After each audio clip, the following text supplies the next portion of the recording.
అగ్నిని తెలిసి ముట్టుకున్నా తెలియక ముట్టుకున్నా దహించి వేస్తుంది. అలాగే భస్మాన్ని తెలిసి ధరించిన తెలియక ధరించిన వారికి పవిత్రతను చేకూరుస్తుంది. దీనినే శివపురాణం విద్యేశ్వర సంహితలో ఈ విధంగా చెప్పబడింది.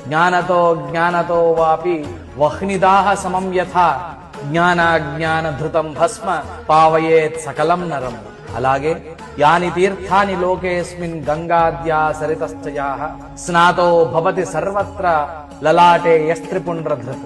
ఈ భూమిపైన గంగా మొదలగు పవిత్ర నదులు ఎన్ని ఉన్నాయో వాటన్నిటి యందు స్నానం చేసిన పుణ్య ఫలితము భస్మమును 3 రేఖలుగా ధరించడం చేత కలుగుతుంది. త్రిపుండ్రం కురుతే యస్తు భస్మన విధిపూర్వకం మహాపాతక సంఘాతైర్ముచ్యతే చోపపాతకై. విధిపూర్వకముగా 3 రేఖలుగా భస్మాన్ని నుదుటి మీద ధరించడం వల్ల పంచమహాపాతకములు మరియు మనం తెలిసి తెలియక చేసిన పాపములన్నిటి నుండి పవిత్రత చేకూరుతుంది.